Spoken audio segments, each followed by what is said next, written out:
Good morning and welcome to your one-stop breakfast program on MCL TV. Good morning, Abia. Ojaba is my name. It's Wednesday, the 11th day of April 2018. Well, we're still counting, and I want you to know that it's a beautiful morning and we're happy in here. And good to welcome you to the program that comes to inform, entertain, and educate you. The way we do it every morning is to begin with a words from Marble. But before we do that, Stella Wando is with me in the studio. Stella, how are you? I'm fine, thank you, OJ. Good morning. And of course, good morning, Abians. Thanks for joining us on today's program. We urge you to sit glued to your television set as you wouldn't want to miss out on the line-up program coming your way today. All right, talking about what we've lined up for your daylight this morning, we start with the words on Marble. And you know what the words on Marble does every morning. It strengthens our faith in ourselves, and to a large extent also decide the way we go about all that we have to do for the day. Let's look at the words of Marble this morning. He has this to tell us. A successful man is one who can lay a firm foundation with the bricks others have thrown at him. David Brickley. A successful man is one who can lay a firm foundation with the bricks others have thrown at him.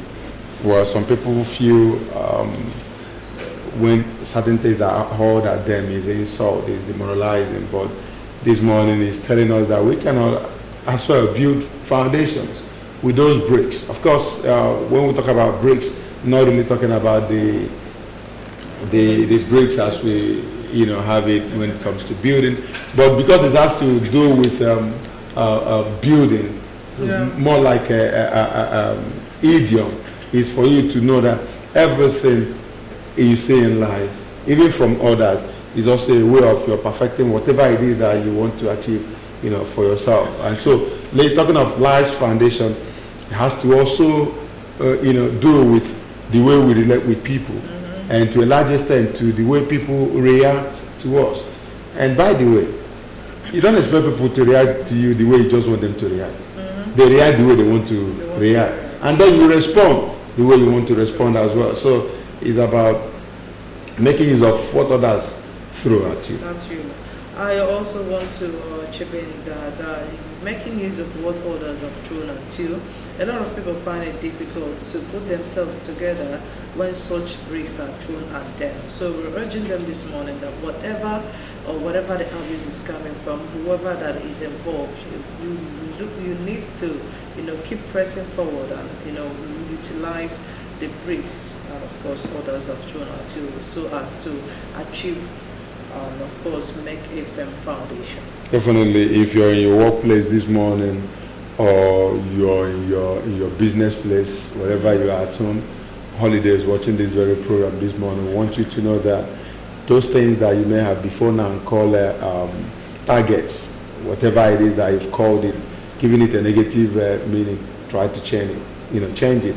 Begin to look at it from a positive angle, and so doing, you will be able to make use of them. Life is not just all about yourself; it's also about your relationship with others, and definitely things like that will come. So accept them this morning and move on, with your life. All right.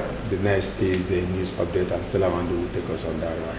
All right, coming to the news, President Muhammad Buhari on Tuesday approved the appointments of 7 resident electoral commissioners for the Independent National Electoral Commission, INEC. He also approved the appointments of officials into agencies in the Ministries of Health, Information and Culture, Education and Power, Works and Housing. The Director of Information, Office of the Secretary to the Government of the Federation, Mr. Lawrence Ojabo, disclosed this in a statement in Abuja.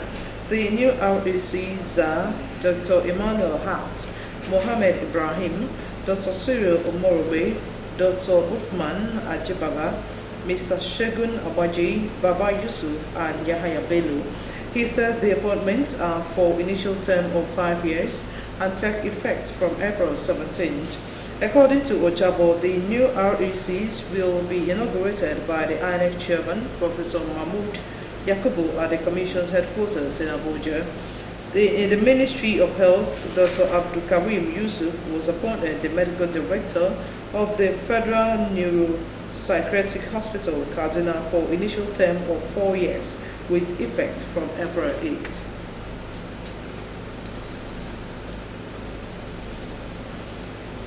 And Justice Abba Bello of the FCT High Court, Jabi, on Tuesday dismissed the suit filed by the Inspector General of Police, Ibrahim Idris, alleged violation of his fundamental human rights by the Senate. The judge said that the suit lacked merit as Section 88 and Section 89 of the Nigeria's Constitution empowers the lawmakers to carry out investigations on issues of public interest. Joined in the suit are the Senate President, Senator Issa Misal, and members of the ad hoc committee that heard complaints of financial misappropriation leveled against the police. The judge said that the IGP failed to establish the elements that constituted infringement on his fundamental human rights. As he alleged against the Senate, the IGP had approached the court seeking a declaration that the investigation activities of the Senate ad hoc committee breached his rights as the head of the police force.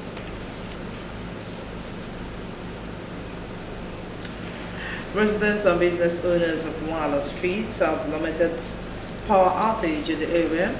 The power outage started after the electricity transformer in the area was vandalized. MCO News spoke with the residents of the area on the effect of the power outage. Ruth Ohams reports. In November 2017, residents of Wala woke up to realize that major components of their electricity transformer had been vandalized.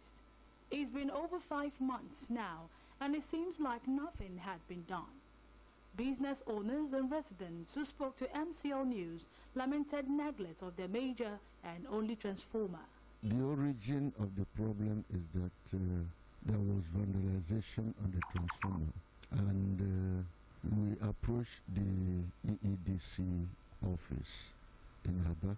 They seem not to be interested in coming to put it right, for one single reason, because we confront them on their billing methodology, which for them they didn't like.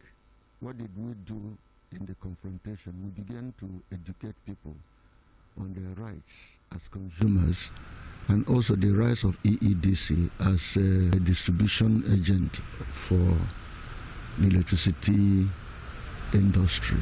What happened was that when they found out that people are now getting to know their rights, they started to fight us. Those of them at the helm of affairs of our Wala electricity issue has been going for it. Apart from the fencing of the transformer, nothing has been done about the light. I don't know EEDC's plan, and I don't know Wala plan for the transformer now. So until they call us. But I think I can see the burglary proof placed there. I don't know if there is a new transformer. For now, I cannot say. Although enough protection has been built around the remnant of the transformer, the residents and business owners of Wala Street expressed sadness over the situation and how it has affected their businesses, while appealing to the relevant authorities to come to their rescue. It seems to me as a person that EEDC employed the miscreants within Wala Street to form a group that will oppose us, so that we will remain in darkness for a long, long time. They say we should pay in about between 5 and 10 million. If you look at Wala Street and environs, can they consume 10 million electricity? While next said we should pay in 1,000 or at most 2,000 per a customer into the account and get a receipt. They do not want us to know our rights. Several of them, even those who have retired, come to Wala and Abba in general to collect money from them, 2,000, 1,500, and they collect it into their private pockets.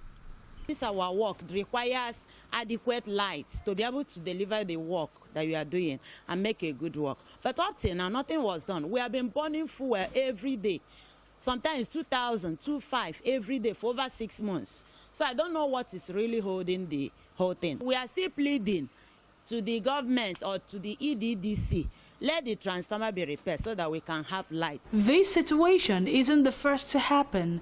Another ugly and disastrous condition is the almost falling electric pole, which could be seen leaning over a house. The electric pole came down following a recent major rainstorm. The EEDC manager in Abia, Engineer Oke Iwabashiaka, declined comments, insisting he does not have the authority to speak on behalf of the company on the matter. While residents have appealed to EEDC and relevant authorities to restore their transformer and erect the falling poles to avoid catastrophic events from happening. Ruth Ohams, MCL News. And residents of Abia University have reacted to the declaration on Monday of President Muhammadu Buhari to seek a second term in office. The president made his intention known at the National Executive Committee meeting of the All Progressive Congress APC in Abuja on Monday. The report. The formal declaration by the president has finally laid to rest months of speculations concerning his ambition for the 2019 elections.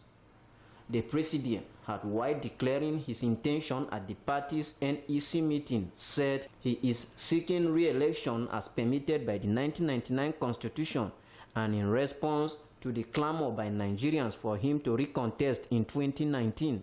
But a cross-section of Abia residents who bet their minds on the decision of the president to run for the office of the president again in 2019, lamented the inability of the president to guarantee the security of lives and properties of the citizens, among all situations, including hardship, widening gap between the rich and the poor. He has not performed well. Last time, when he was a military head of state, people suffered, continue to suffer. Now he has come again, the suffering has doubled. Security aspect is nothing to write home about. The killings at Boko Haram and the herdsmen is giving every right-thinking Nigerians much concern. He's entitled to that. But I think on his own part, one of the things that we are going to look at are the things that are going to favor this aspiration or this ambition, and also look at the things that are going to discredit this ambition, because these antecedents are now going to favor him or discredit him. That's the most important thing. Everybody is entitled to, declare or indicate interest to go for a second term. But one thing they forget easily is that what you have done in your first term will be a riding step towards the success of your second term. I believe that he is really very old and probably is not conversant with what the world can offer in terms of leadership. So I receive it with real feelings of sadness. They themselves know that they have not done well or they have not performed up to the expectation of Nigerians. They know it. Buhari, in his announcement to recontest, said that he is not coming out based on his performance, but based on the clamoring by the masses to come back. That is some popular demands. They call on the younger generation to take up the responsibility of leading the country. The respondent believes that the involvement of the younger generation in politics will usher in a new dawn in the country. The youth should be very careful because the future belongs to us. And we should be very careful on how we cast our vote and whom we cast our vote for, because they also determine our future.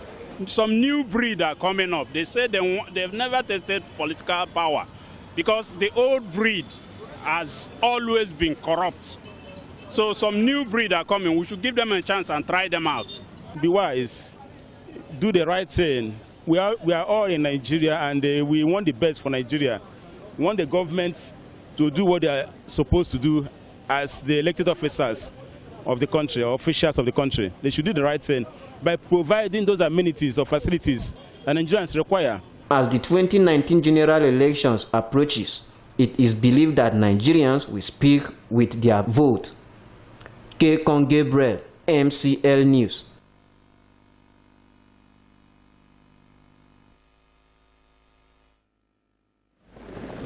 Living in a world as complex as ours is a story of surviving the odds. To survive in a world beset with so many health challenges remains a universal target that requires collective effort, both from individual and government. This fact gives credence to the declaration of April 7th every year as World Health Day to continually focus and draw attention of the nations to the need for attaining universal health for all.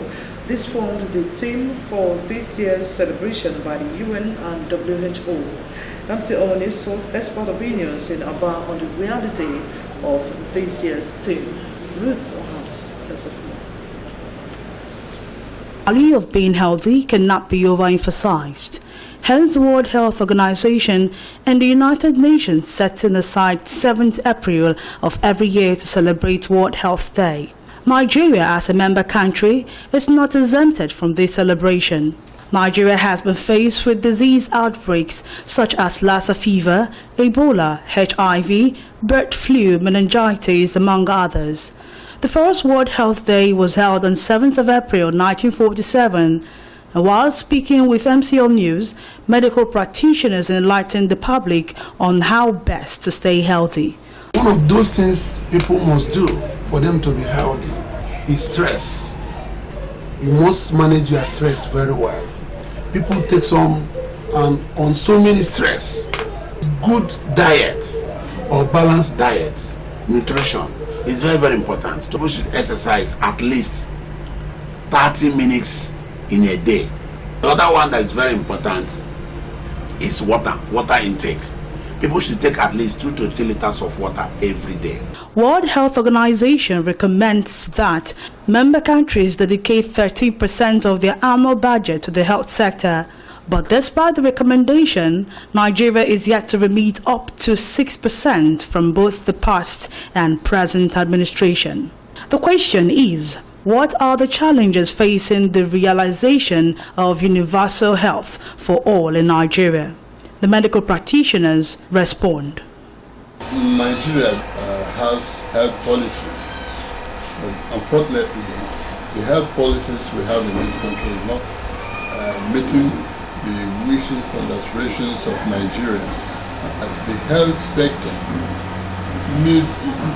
emergency is supposed to be declared to the health sector because the health sector is over-neglected. Assuming that the health sector is well funded, we used to make provision for some paupers, those who cannot be able to afford medical treatment. But such trend does no longer exist. The way forward, like I've said, is for the government to make appropriate budgetary allocation to the health sector. Right? That's one. Then 2, individuals equally must have to help themselves by staying healthy, eating healthy, and staying healthy. Right? And keeping the environment clean. One of the challenges is poverty. How can somebody stay for 6 months, 1 year, 2 years, has not gone to hospital? Ignorance is one of the problems. People not knowing what they're supposed to do. And so many people don't know where to do, what to do, how to do, and the way out. If government can provide good amenity, hospital equipment, laboratory equipment, to government-owned hospitals, as well as provide to some private hospitals, I believe you, and ask people to go to this hospital, go to this private hospital, or go to this government hospital, do this test free of charge. That would be good. Because initially, I think some years ago, there are certain services whereby government will say this is free, especially some lab investigations. In a conference held in Lagos in March, the Federal Ministry of Health stated that Nigeria contributes 11% of global death in under 5 and about 23% of global maternal deaths. Appeal has been made to government to build accessible healthcare centers, equip hospitals, and provide relevant facilities, pay health workers as and when due to help realize universal health for all. The citizens will be most safe by applying health safety measures and adhering to personal hygiene. Ruth Ohams, MCL News. Facebook CEO Mark Zuckerberg has told U.S. senators his company is in a constant battle with Russian operators seeking to exploit the social network. Mr. Zuckerberg was answering questions in the wake of the Cambridge Analytica data collection scandal. He also revealed Robert Mueller, the special counsel investigating alleged Russian meddling in the 2016 election, had interviewed Facebook staff. Mr. Zuckerberg said he has not been among those interviewed by Mr. Mueller's office. In February, Mr. Mueller's office charged 13 Russians with interference in the 2016 election, along with 3 Russian companies. Mr. Zuckerberg said the company was now developing new tools to identify fake accounts. And with that, we've come to the end of the news segment. It's still Good Morning, Abia. You're going to stop with my show on MCL TV. It's back to Ochoa to continue with the rest of the program. Ochoa. All right, thank you very much, Stella, for that news update. We'll go for a break. We'll be back for a newspaper review. Stay with us.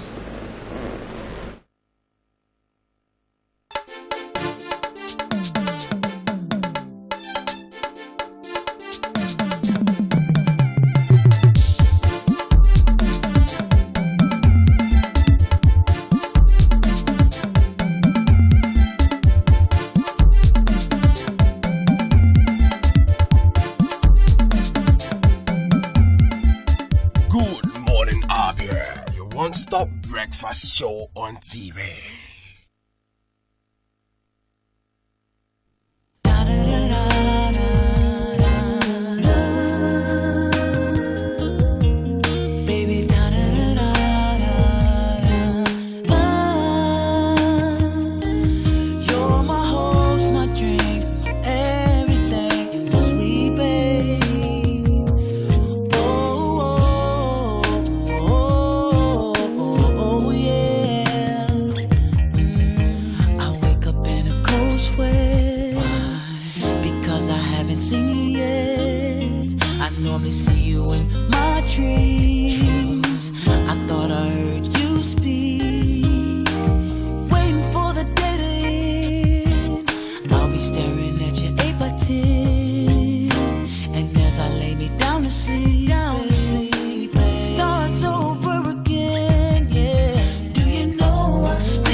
What is that noise? It is obeying quick.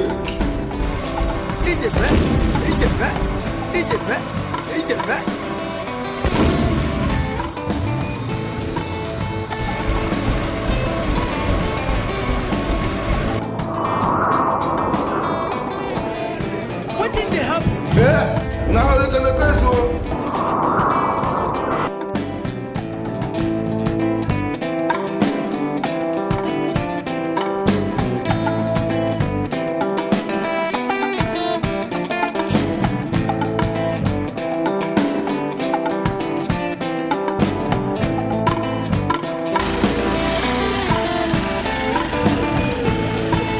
Okay, so the line. Okay, so.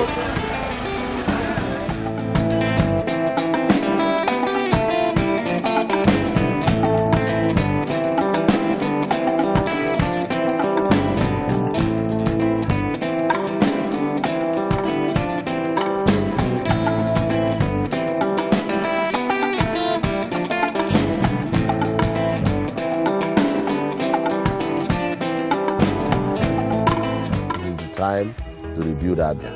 I urge you to set aside our differences so that together we can join hands and build the Abia of our dreams. Remember that my word is my bond.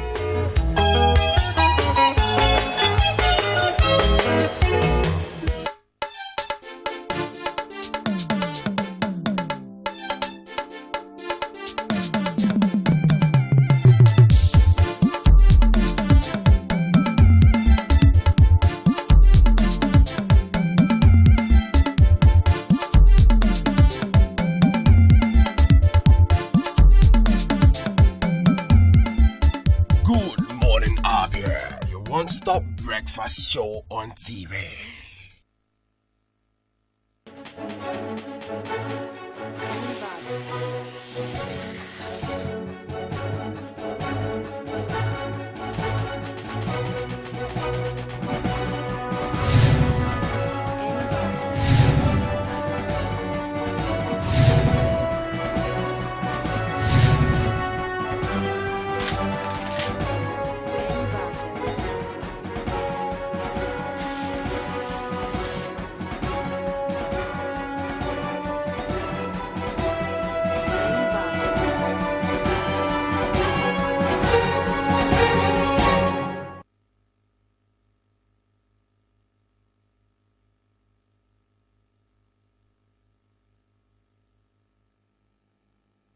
Welcome back straight to the papers this morning. We start with the Daily Sun. Government APC playing politics with security. Governor Wike has on page 40. Government APC playing politics with security. Operation Python dance fallout. Igbo killers must be exposed. Ohaneze. Nwodo eulogizes Achizua at night of tribute. The story is on page 39. All right, going down, we meet this picture element of Governor Nyesom Wike of Rivers State Meadow with Deputy Governor Ipalebo Hare Banego. Second right, Rivers State Honors Advisory Committee Chief Ferdinand Anabrabra. Right, former President Nigeria Bar Association Chief OCJ Okocha. Second left, and Dr. Ngozi Odom, after the inauguration of the Rivers State Honors Advisory Committee in Port Harcourt yesterday. Uyo Church collapse. Commission of Inquiry indicts Pastor Weeks. That's on page 40. As federal government admits receiving 322 Abacha loot in December. President's aide comment on controversies. That story is on page 2 and 10. Well, somebody has to say something. Defend yourself, Governor Otom tells fleeing Benin indigents. Defend yourself, Governor Otom tells fleeing Benin indigents. The story is on page 42. Ekuremado challenges court jurisdiction on asset for future case. Read up the story on page 4. All right, straight up to the back page of the Daily Sun. We'll meet on page 47, hard facts. Mike Ezo, President Buhari's declaration for second time. Matters arising. All right, go to page 44 and see this sports story. Gold Coast 2018. Onyama Ezorike win gold for Team Nigeria.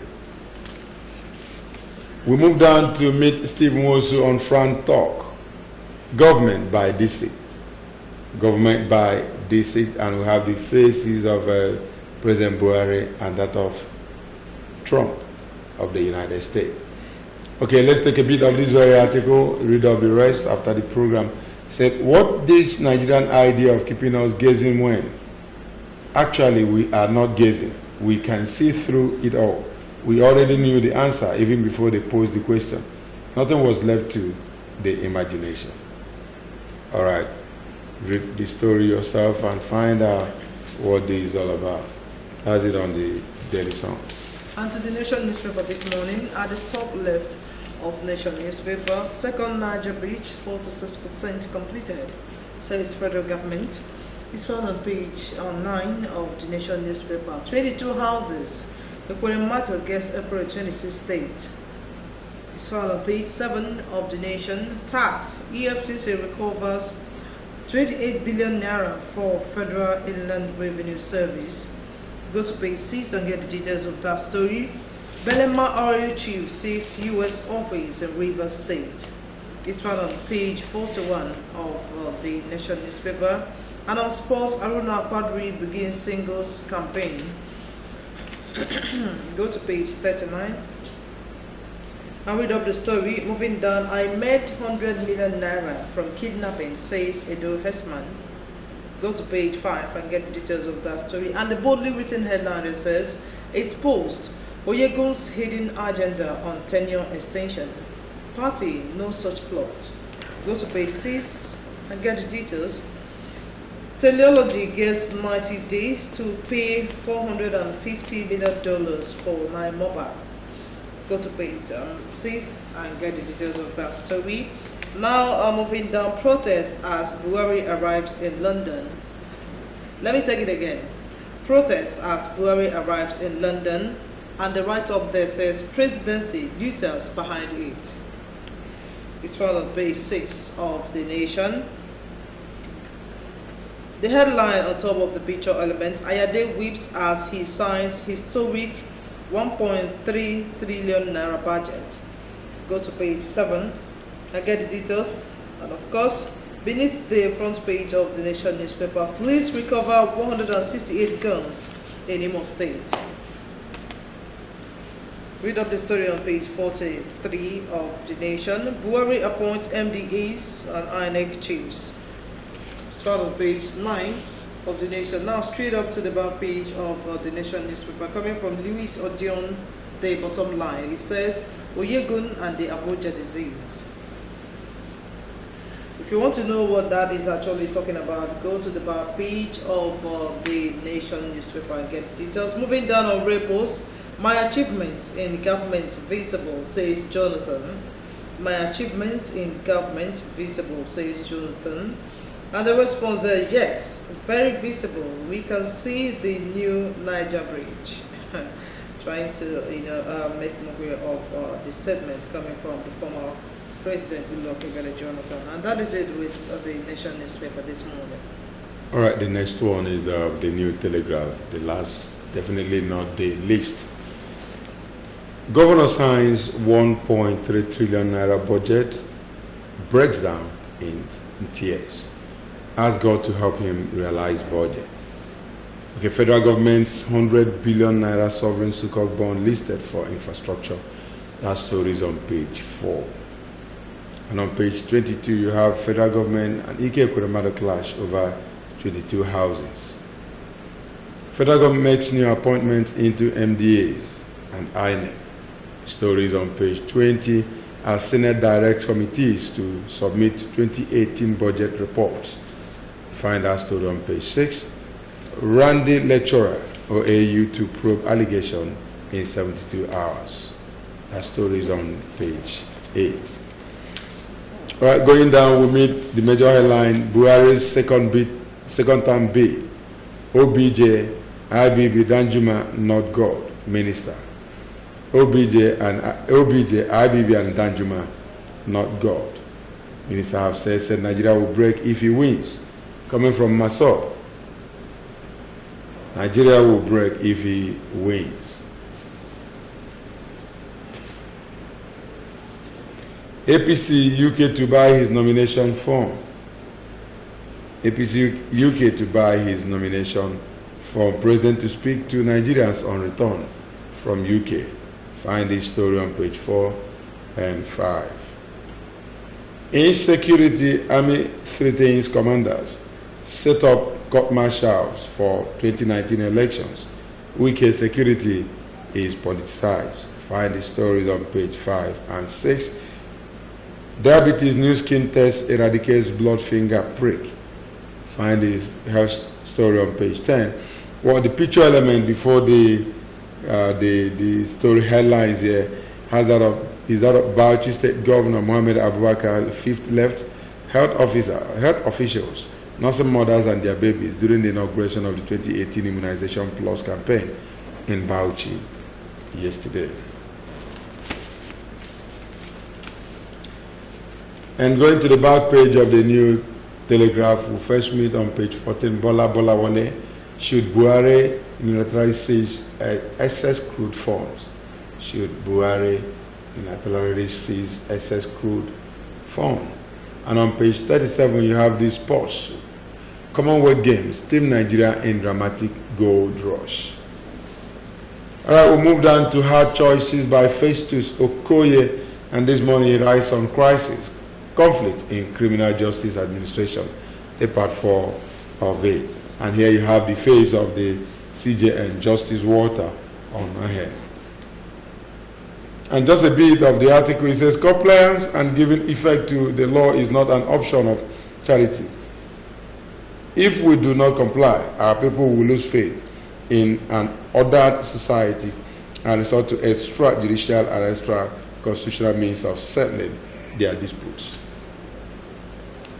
And High Chief this morning says 2019, I will seek for re-election, says Buhari. And High Chief says, no wahala. Now, who is game?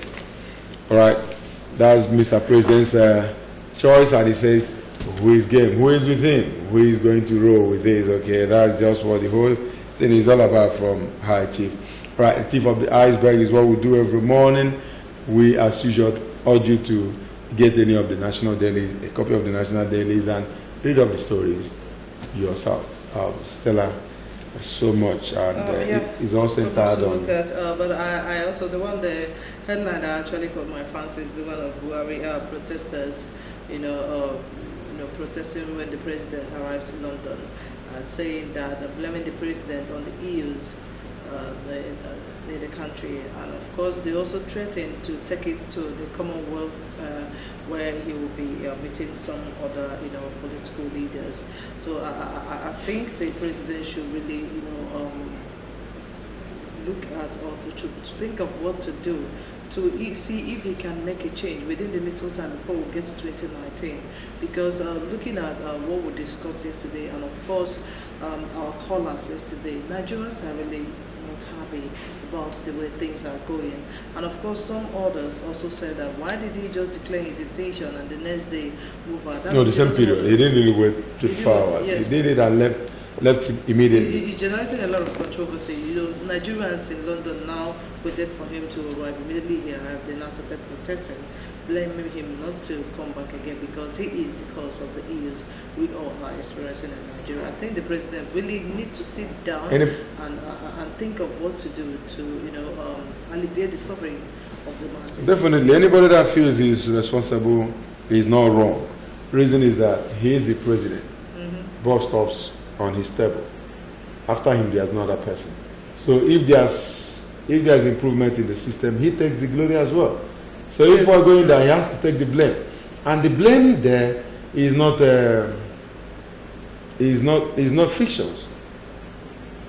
This is the true position of things. Nigerians are wallowing in abject poverty, like it or not. There's so much hunger in the land. Killings. There's so much insecurity.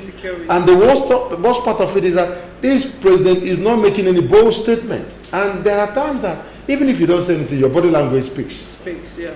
The body language here is that of... Some people don't have the interest of the masses at heart. Apart from having the interest of the masses at heart, he's not in firm control of the situation. He's not. And some people have said, if people are accusing him of being biased, I still will not say they are wrong. But as the president ought to have done something beyond where he has stopped so far. Do you think that Mr. President is the one piloting the affairs of Nigeria? He's the president. He's the president. Until we are told of another person, he's the president. Every blame and praise should go to him. It doesn't really matter what anybody thinks about it. In a family, the father of the house is the head. Any blame that should come to the family goes to the father. And you also know very well that in a family where you have the father and the mother still alive, and the mother is in charge, there's witchcraft. It shouldn't be. It's a misnomer. It's never done anywhere. So if you're telling me that some other person is in charge, then something is wrong. The president is still alive. He's there, so he's in charge. If somebody is calling the shot on his behalf, and he's not worthy to be there. Okay, let's just hope that the wife will come up right now to tell us the true situation of the husband's health. The wife. Just like she did the other time, the wife. telling Nigerians that Kabas, they've hijacked. The wife. It's okay. It's all right. Ever since she spoke last, you've heard her voice again, right?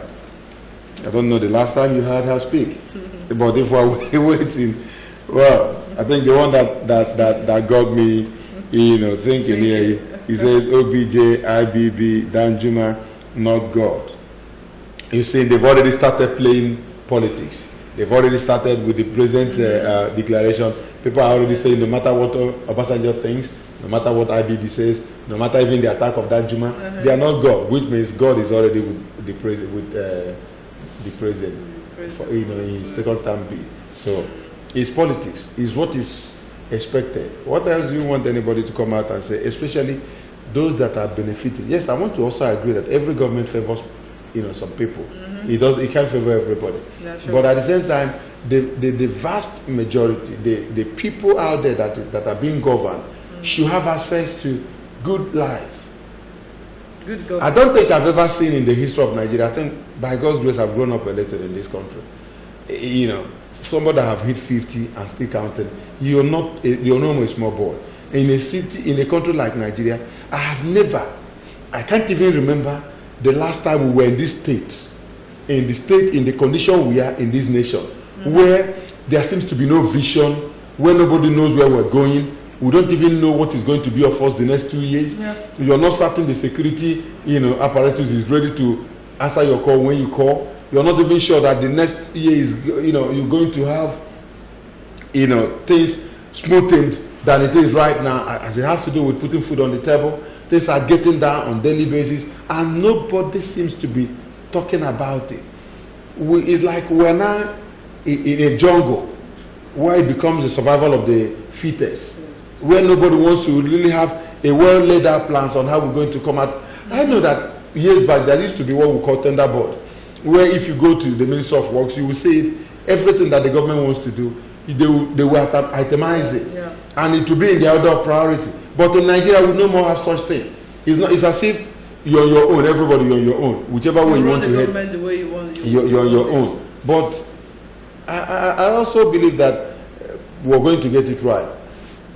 I know that at the moment it's hottest, that's when it's going to start cooling.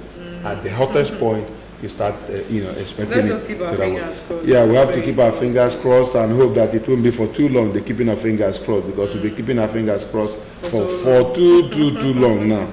All right, the fingers have to start doing something else. Okay, let's just sound positive this time around to just pray to God that truly change will come. Praying to God. I've always disagreed with that idea of praying. I don't believe prayer is what solves the problem now. Yes, we pray and pray to God. We pray to God for things, but we need to act more. We need to act more. Nigerians need to rise up to the challenge. Nigerians need to rise up and know that this is the only country we have. If we don't have any other place to call our country. Yeah, sure. No matter where I visit in this nation, I always tell them I'm in Nigeria. This is my country. And I don't think that I will have any other place I will go to and feel so free.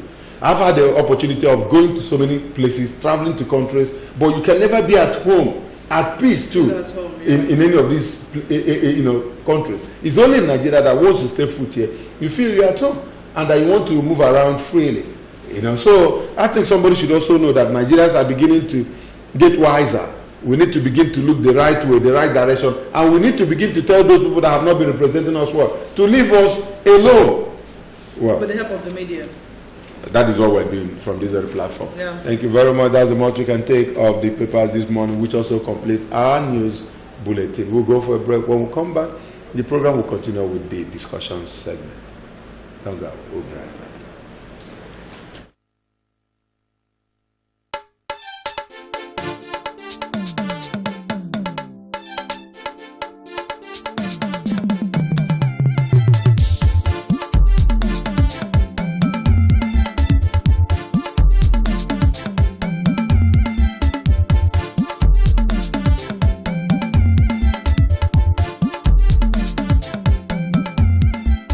Good morning, Abia. breakfast show on TV.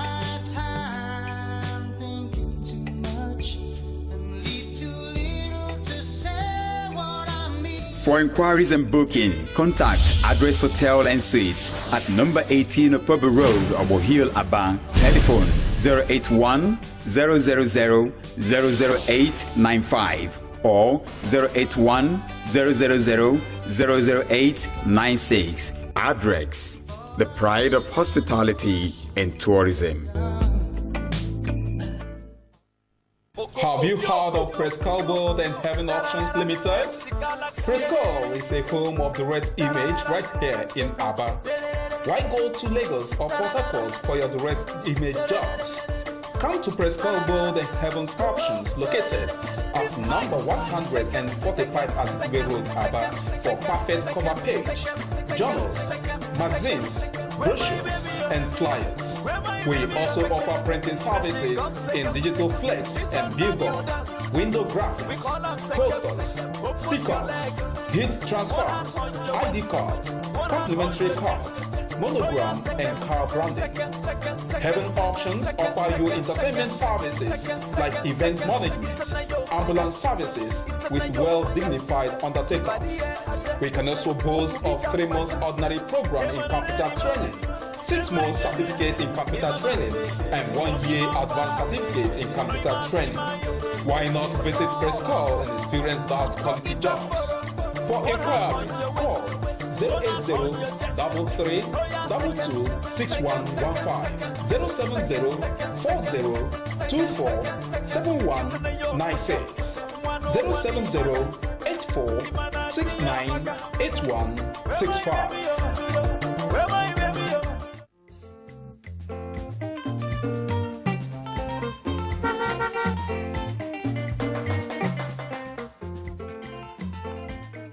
Do not deface Abia State with posters.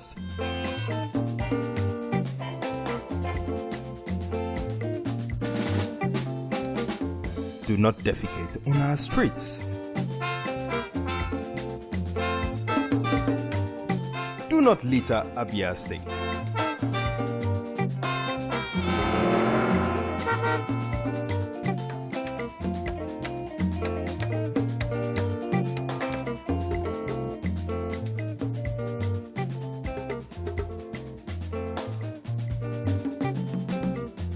My brothers, I say wetin man go do for this world where people no go talk. If you chop, Do not urinate in public places. you no chop, dem go talk. Wetin make we do for this world? I say make we dey do the things wey we carry for heart. Na so world want am. Abi no be so? Keep Abia State clean. This message is brought to you by MCL TV.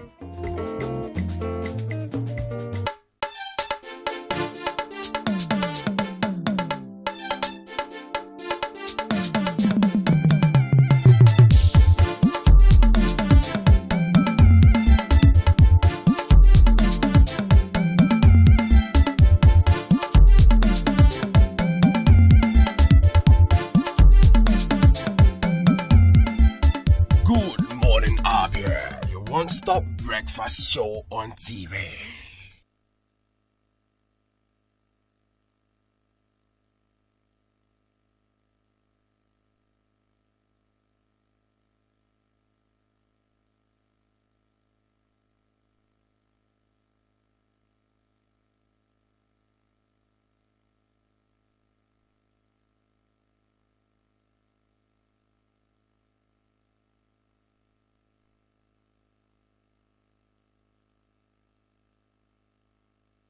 tragedy over 1 week. But we at Lonmin have already moved a long way to build a more open, transparent, and mutually trustworthy environment. Most of our stakeholders have done the same and indeed deserve huge credit.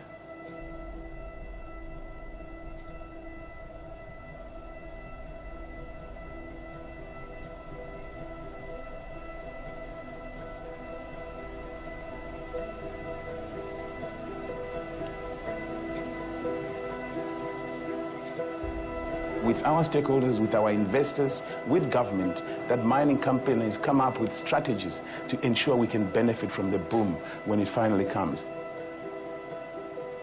As Lonmin, we are trying to work hard to make sure there are great opportunities that we have to enhance today to make sure we have a better tomorrow. Thank you very much.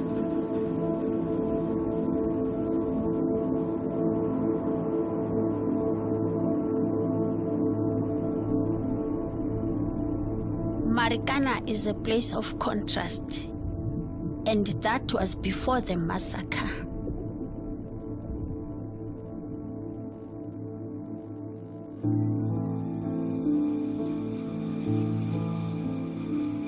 Lonmin is only about 200 meters away from my home, the informal Shek settlement in Kaning. Kaning kuthetha ukuzithathela umhlaba ngenkani. Asinambane, kodwa 200 meters away, Lonmin's lights shine all night.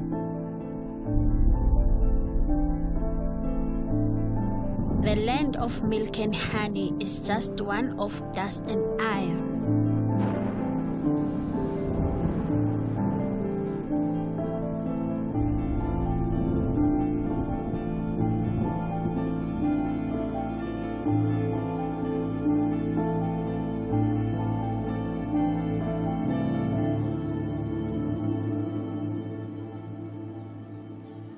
Many rivers to cross, so many mountains to climb, but I'm gonna make it, yes I am, step by step, miles by miles, I'm going to cross to rest a while. I'm taking it step by step, mile by mile.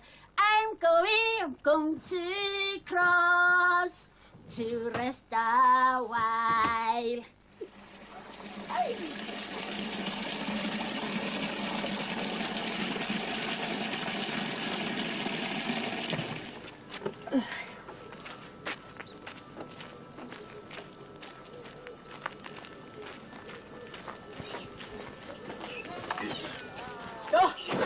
Alinzima. Sabi faitu. Linzima.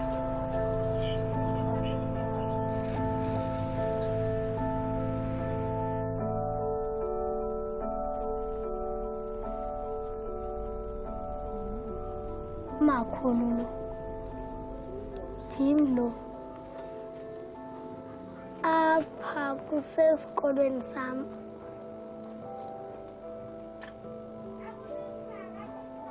Le shafti isenza mama sigule, otata bethu baphathwe yi-TB ne-asthma.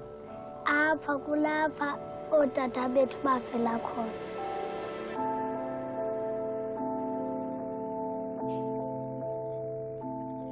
On the 16th of August 2012, our men went on strike from rock drilling underground at Lonmin Platinum Mine to fight for a living wage of 12,500. I-management yezimine endaweni yobabuze yena kwenza amapolisa.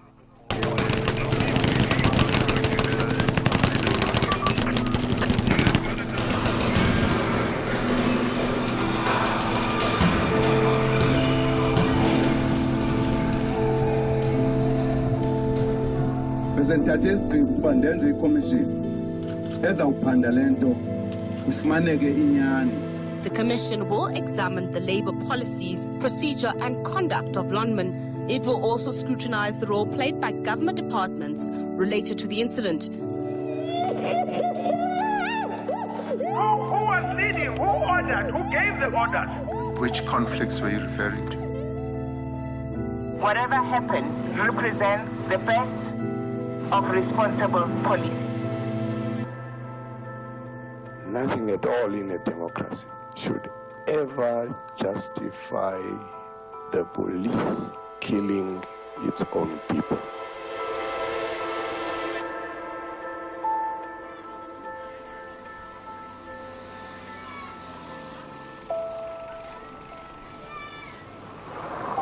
People have died. How do you feel about that? Because there's violence from the mine workers, there's violence from the police. All I heard is that the police have fired to the people. So the people can't, I can't just stand when you do something to me. I must fight for myself. I must fight back.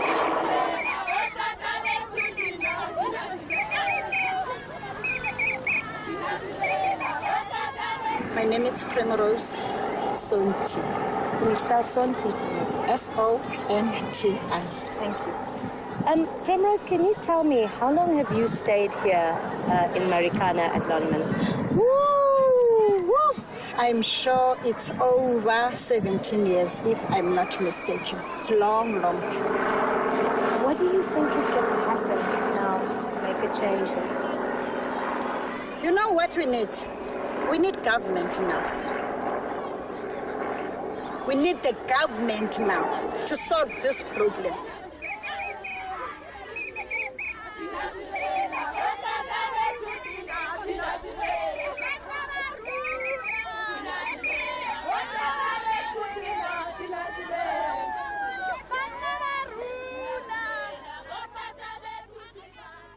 Primrose Sonti. I don't know how to put it. She's my friend and my leader. I learned from her. She made me strong. After the Marikana massacre, the police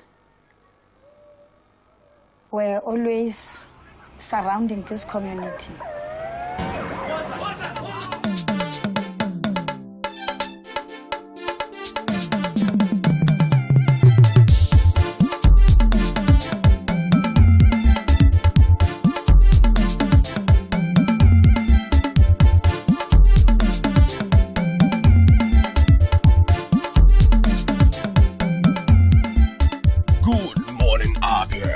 Non-stop breakfast show on TV.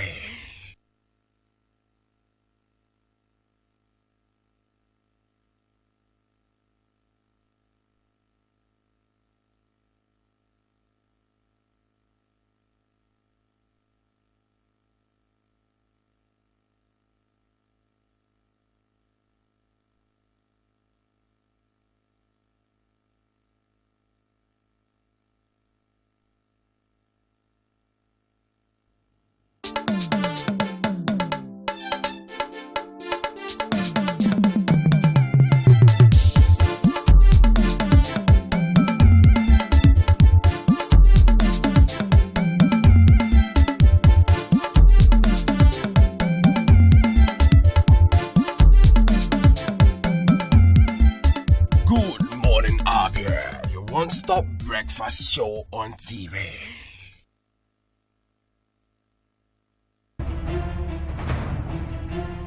Chukwu na-enye karịa onye ọbụla.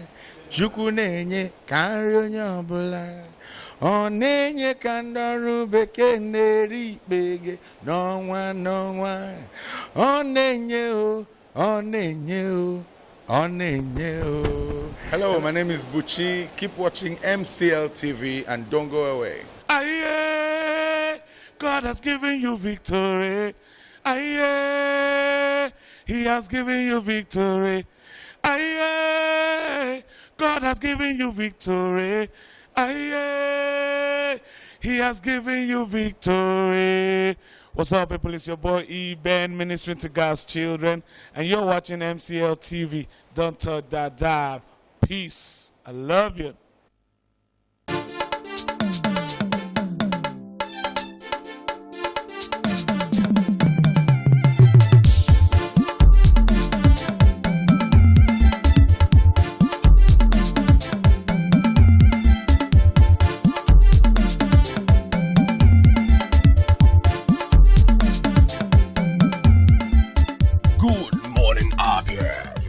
stop breakfast show on TV.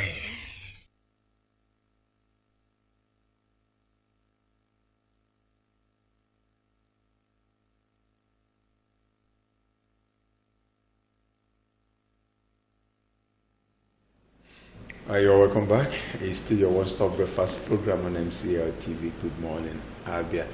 And it's good to welcome you to our discussion segment this morning. All right, yesterday we did handle the president's declaration, declaring his interest for the 2019 election, a second-time bid. And a lot happened that yesterday. So many people called in to air their views on it. This morning we're going to be looking at 2019. Yes, towards 2019, so many things is going to play out. Things have already started playing out. Now, we've also known that in time past there has always been this use of talks, call it political thuggery.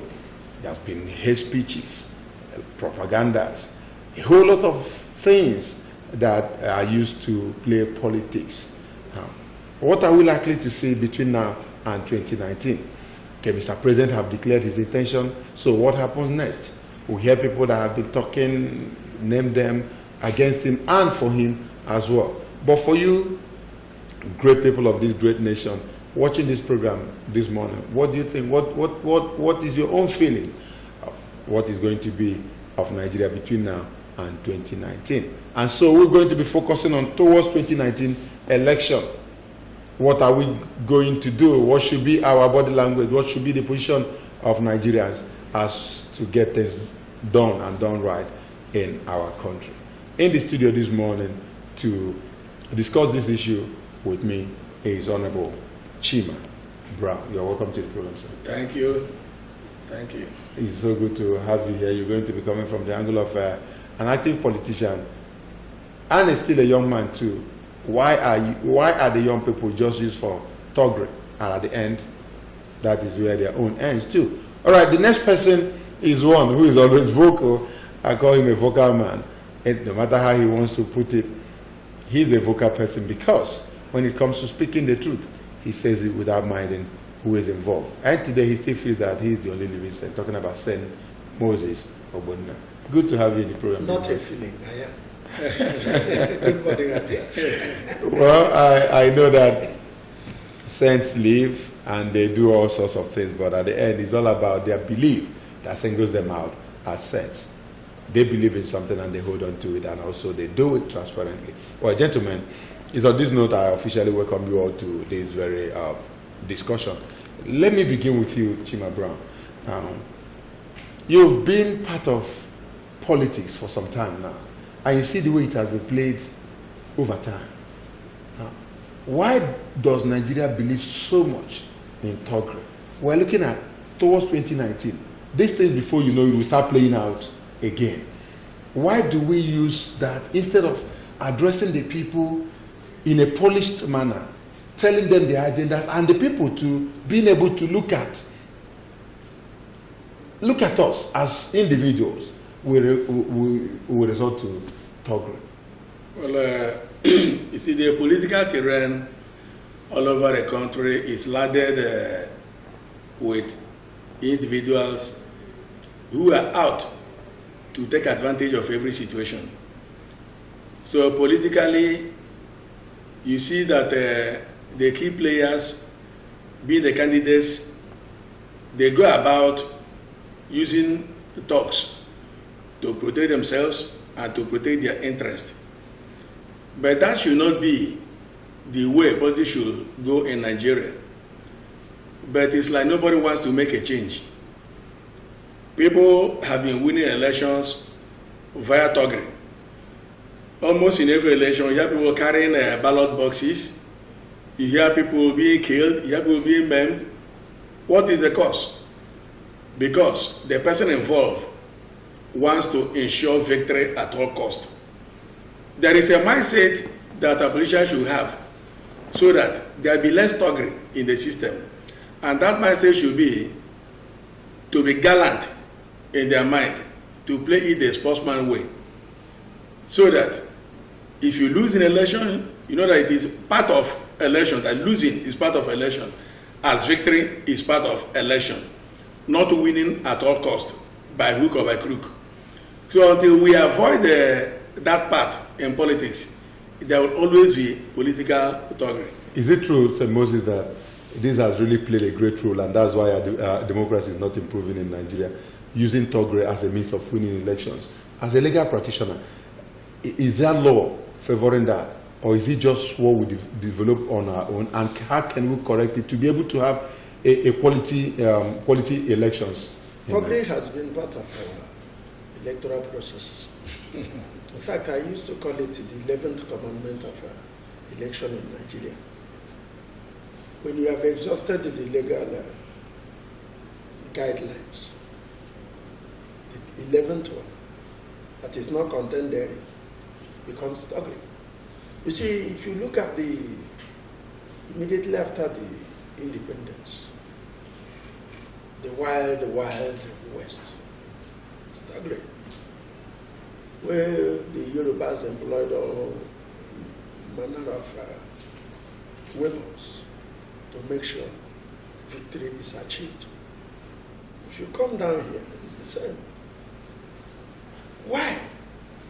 Like he said, because there is so much injustice in this country. Rule of law is never followed when it comes to everything we do. It is self. Either you look at the tribe of that person, or you look at the religion of that person, or you look at the community he comes from, the zone he comes from. Say, our zone has not been president before. We need Igbo president. And when Igbo man comes out, whether he is good or bad, whether he can carry out the mantle of leadership of this great country, the Igbos will always rally around him and want to make him president by hook or crook. And when they know that the rule of law, the guideline that is in place, cannot be able to aid them to achieve legally, lawfully, what they set out to achieve, they employ their self-help.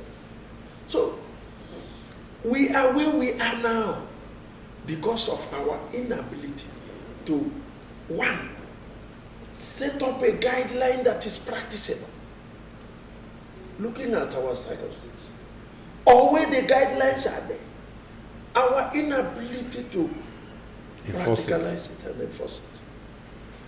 When you when you appoint an INEC person who is supposed to be the umpire, you see him become an umpire, a linesman, and a footballer. He is inside the arena. After playing, he runs to the center and blows whistle when the tide is against his party. Yet we cannot invite God. So, to answer your question, part of the reason why we are where we are now, why our democracy has not improved, the improvement is only on language and words, political jargons. That's it. When it comes to practice, after the election, you see the people going back west, the situation becomes worse than they inherited. Instead of moving forward, we always roll back. I think thuggery is part of it. And thuggery is what is really costing all this. Now, if actually what both of you have said is true, how can we put an end to it? Is there a way we can put an end to it, Honorable Brown? Yes. He has said, instead of going forward, we're going backwards. Yes. We are progressing negatively. Even being where we are. Yes. You see, there's a way to put an end to it. If you look at the candidates, they are the problems. And as Moses mentioned, the umpire being INEC is also part of the problem. Now, do you see a situation where a candidate in an election goes about with talks to protect themselves down to the voting arena? What do you expect?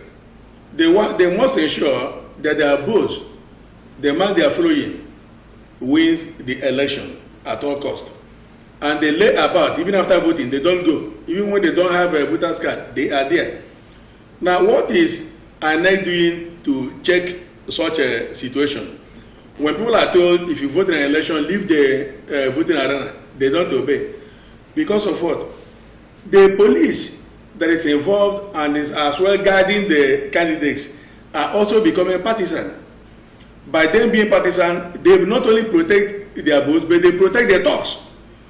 You see that these talks that are involved in election also receive protection from the police. So before any election, there should be a rule to checkmate such occurrences. To enforce these rules, the police should not be partisan. That is one thing. And the INEC themselves should not be partisan, because they do give information of what is involved in what they are doing. When a candidate is losing, they will know. When a candidate is winning, they will know. So when they relay information, what is the resultant effect? Is that they now come with talks to snatch away boxes and even wound people. So with such involvement of talks in an election, there could not be a healthy situation at any time. So there should be rules to checkmate such ugly situations. And you said, Sir Moses, that where there are these rules, our inability to enforce them, because I'm sure that you have certain laws, those provisions that talk should not near election boxes, polls, polling unit. But let me ask you, if actually Togri is a negative part of it to any election, negative vote to any election, is it possible that men of the force are also talks? That is what I want you to end up with. Who is a talk? Talk is one who enforces the whims of his master by self-help, not according to rule of law. The same people we call talks, if they can come to electoral unit and say, look, gentlemen, be on the looking, vote, they will no longer be talks. All right? They say, you don't carry any ballot box here, even though they are not law enforcement agents. But even when the law enforcement agent abates the carrying of the ballot box, 8 seats, he also becomes a talk. So who are the talks? Even the people who are sent to enforce the law, the army that follows the politician and the police, the civil defense, the boys themselves, they all forms the group that can be categorized as talks. Let me tell you. We are the ones doing it, both the society and the governors, the government. The National Assembly has passed the Electoral Act. Why has the president not assented to it? And everybody keeps quiet. Because he knows when that Electoral Act is signed, there are certain things that are inside that Electoral Act that will make rigging very, very minimal. Very, very minimal. Yes. That is why all of them in government keeps quiet and are praying for it not to be signed. We, the government who feel the final pens, should put pressure on the president to sign that Electoral Act. The other day, the INEC says that their preparation for 2019 is in consonance with the old Electoral Act, because that is the one that is the Electoral Act. This one that is not signed, that is talking about purely electronic voting system, even though INEC is preparing themselves towards it. But they cannot employ that until the Electoral Act is signed. So what we're supposed to do is to form ourselves in a pressure group and pressurize on the president. Please sign this Electoral Act. Do you know what they're doing? They now want to divert our attention on the order of election. Who comes first? Whether the order of election is the same thing as a timetable of the election.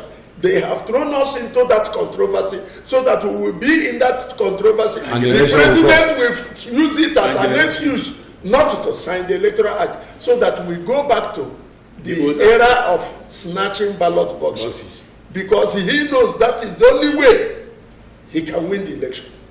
Okay. But I tell you, he will miss the mark. All right, now talking about what the president thinks or what he doesn't think or the way he acts, we are looking at towards 2019 election. These are some of the things that definitely will play out come 2019. But we want to start now to be looking at it, especially now that Mr. President have declared his intention for a second term bid. The governors too will equally follow suit. And of course, other members representing us at various levels, they will all follow suit. But what should be the role of Nigerians? Why we want to be, why we had to start with Togre is that at the end, this is also the process they use in rigging the election. Is it going to continue? Are we going to allow things to keep happening this way? Well, you need to tell yourself that very answer where you are so that we begin to change the orientation of our people. Honorable Brown. Yes. Let's leave Togre a little. Yes. Let's now move into governance as it should be. In governance, you look at your deliveries, things you're able to deliver to the people. At the end, it's called scorecard. Now, issue is about your scorecard. That is what will give you the room to say, I want to go a second time, I want to do again. Yes. What propels somebody to make a second time bid? Is it influence around you or your own personal conviction or party? Assuming you've been there once, coming a second time, what should be the primary focus? Yes, the primary focus should be your achievement while you are in office. If you are serving your first term, what have you achieved? So at the second tenure will be consolidation of your achievement in your first tenure. So each time people vote, they expect the dividends of democracy from the government in place, be it governor, be it president. It is this your achievement that places your scorecard. Now, for instance, in Abia State here, what the governor has done in Abia is enough to ask him to come again, to go again and govern. Because I will say that what we missed in for the past 16 years has been achieved within a period of 3 to 4 years. So what he has done, it tells good of him and invites him to run for a second term in office. People everywhere are clamoring, not because it is the turn of a particular zone, but because of the achievement that are concrete on the ground. We have seen Okezi Igbazo perform creditably that will spur him to do more. So what he has done is even inviting him to do more for greater achievement, not because of who he is, not because of the type of friends he has or formations that are around him, but because of his achievements. They are very visible, they are concrete. In areas of roads, he has done very well and marvelously well. In the area of trade, in the area of industry, even the power that was boosted yesterday, all these he continue achieving and achieving and achieving. No wonder that he has been given the governor of the year 2017 by Vanguard newspaper. So his achievements are laudable and are visible everywhere.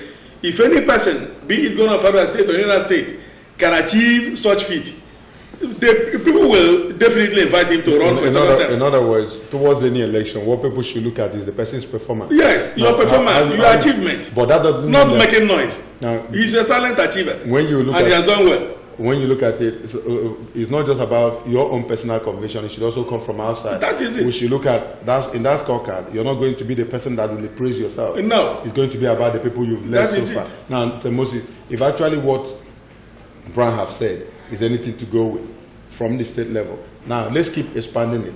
Now, if actually we should take stock of our achievement before coming out to announce a second time bid, do you think, Mr. President, have achieved enough? Do you think APC have also achieved enough to be able to come out and say he has to go for a second time? And if the people are also going to appraise him, from which direction would they come from, and then be able to listen to him? You see, J.C. Price says that time has 3 dimensions. That everything that must occur within these 3 dimensions of time. the past, the present, and the future. Of these three dimensions, only one is real.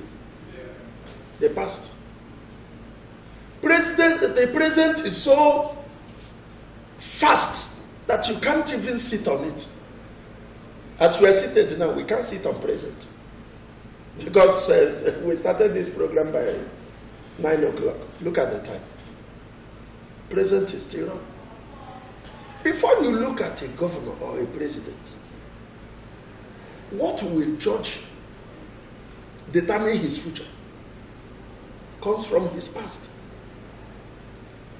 Where we were before he came in, where we are now, and where we are likely, by all rational judgment, one can say, this is the direction this man must be. When President Buhari came in as a president, what was the dollar there? What was the cost of price of fuel? A bag of rice in the market, what was the price? Yet we are dealing with, there has not been a review of salary. What people were earning when the fuel was 95 naira. Which he says within 6 months he was going to bring back to 40 naira. Yes. And everybody was happy. That is the change everybody needed. Within 6 months, instead of coming back to 40 naira, we are now at 145 naira a liter. How much was dollar then? Which he promised he was going to make 1 naira, $1. Today, how much is dollar? 300. In fact, the people are not happy when you tell them you are going to sell your exchange dollar with 300 or something. They say, why not make it 400? In this country. And such a person is only telling us corruption. Corruption in an envelope matter. He just blanketed corruption. I am fighting corruption. What segment of the economy is this corruption? Is it only among politicians? When the police on the street cannot let you pass without money. It's nothing. When the civil servant in the office cannot move your file without you paying. When the permanent secretary will not even want to see your file until you come to pay. When the person who gives your child admission in the university cannot give him admission, he has merited without money. Those who merit the admission cannot go because their parents do not have money. Those who do not merit will go because they have money. And we are in a country where somebody is seated somewhere telling you he has come to fight corruption. The only corruption we know he is fighting is when he lists the names of opponents in a particular party and the publish names of opponents. And you say he has come to fight corruption. I know when Idiabo was fighting corruption, I was in Lagos then. Costain was where Costain and the CMS bus stop.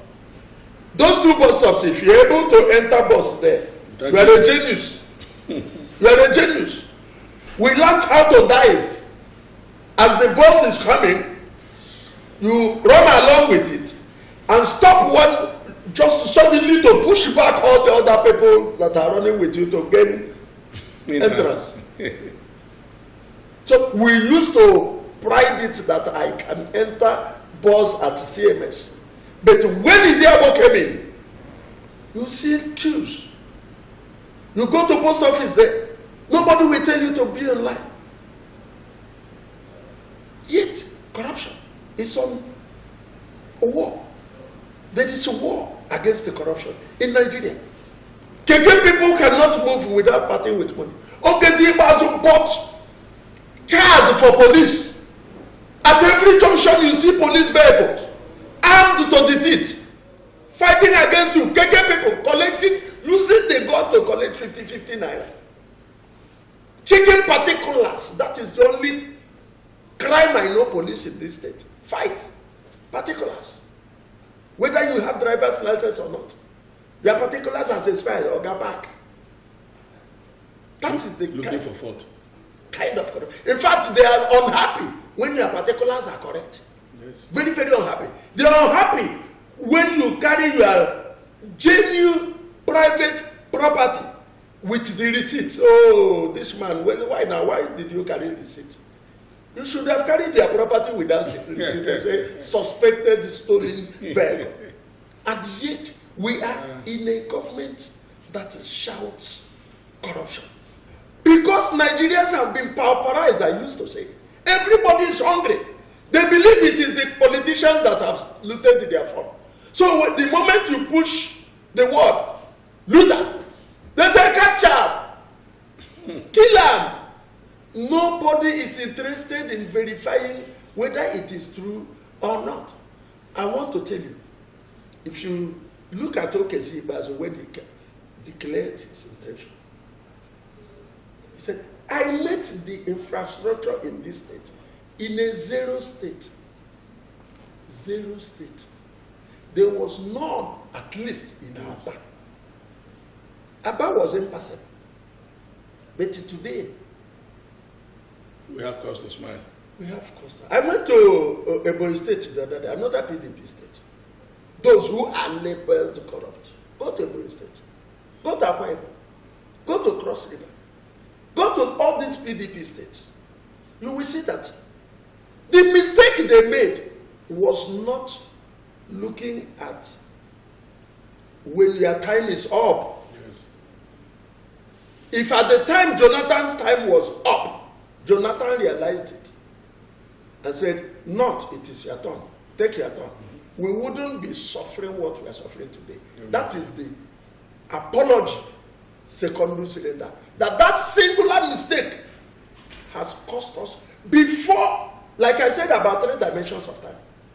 Before Buhari was voted in, it was like what happened in the Israelites period, when they say, God give us a king. Every manner of advert was shown whom this president was, yes, and whom he is likely to be. In uniform, he was flogging people, jailing people anyhow, doing all manner of things. Today, what are we seeing? Victimization. Victimization. Right, there's a law they are calling hate speech. If that law is passed, you can't sit on this MCL and talk. That is another gag. Obviously, the president has failed. Gag on freedom of, because he knows he has failed. He doesn't want people to talk about it. That's why he's putting that law. Hate speech. Let them bring the hate speech. We will be here to go to prison. We are ready to enter that prison over hate speech. We will call spade a spade. We will tell you where you are wrong, and whether you like, you put us in prison. Prison, after all, prison is made for man, not man for prison. Now, when you look at actually, what I want to find out is the scorecard. Has he performed to come back a second time? What area do we score him? He has not, because is it on infrastructure? Have you had one? He has not. The railway, the train we are talking about is Jonathan. The roads we are talking about are the ones Jonathan. He hasn't done well. Like, take the corruption issue to be a factor. Now, when he got in newly, we are thinking that a corruption will be like another project, like building bridge. And I was saying that if you could achieve only that, Nigeria has gone a long way in achieving success. But he has failed in achieving that corruption. So, and virtually he has failed in every aspect of governance. Like what he did mention during his campaigning period, he mentioned dollar, that it will be 1 naira to $1. He mentioned the issue of fuel. He said that within 3 months, that Boko Haram will be phased out. So all these things, we didn't see any. So if we could ask him, what have you achieved in your election promises? None. In other words, so there's no reason why he should come back. If a man is going to, so for that party to have allowed him to declare and for them to accept it means colossal failure. No, but don't you think the party would have been doing the wrong thing without accepting it? They've not given him automatic ticket. Well, there might not be. I don't belong to their party and I don't belong to it. there might not be primaries in their party because they may is coming back and give him ticket. Right. In that case, Nigerians will emerge triumphant because he's not going back there. Okay, now it's obvious. We're talking about towards 2019 election, and you people have been able to establish that there have been victimizations in this very country for some time now. These are things that we need to look at before 2019. We're just there. We're almost there. So we need to start now to prepare our minds on what Nigerians should expect and how to react to them. Because at the end, the next 4 years or the next 5 years from now is also in our hands. I will have to start getting ready how to take it. We'll go for this very break. When we come back, the line will be open so that you can join us in this discussion. That's why we'll be right back.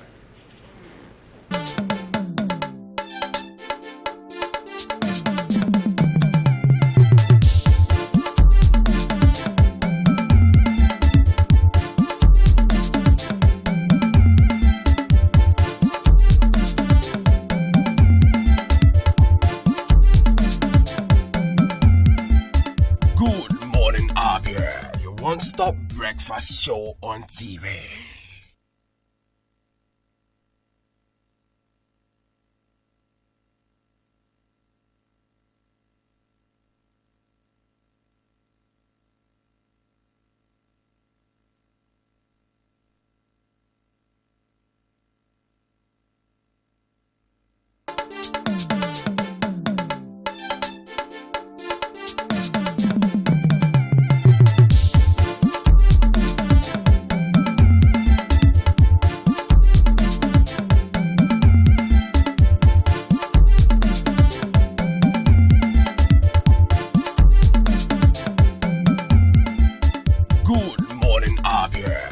Stop breakfast show on TV.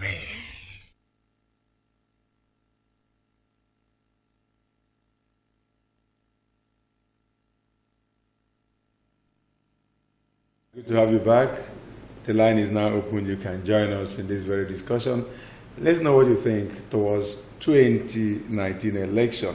What should be the mindset of Nigerians? Of course, what we do here is to try to educate our people on what to do or how to do it. Try to ensure that everybody is informed about what is really happening in our country. Now, yesterday the president declared, and he left for the UK for Commonwealth meetings, and he'll be back, and he has promised to address Nigerians when he comes back. But in your own assessment, do you think the president is coming back a second time? Political talk, do you think we should still be part of our system? How do we eliminate bribery in the system? How would the force, men of the force, react to our elections? Okay, let's begin to take the calls. Hello, good morning. Yeah, good morning. Good morning and welcome to the program. Yeah, thank you. I am Father Mubane.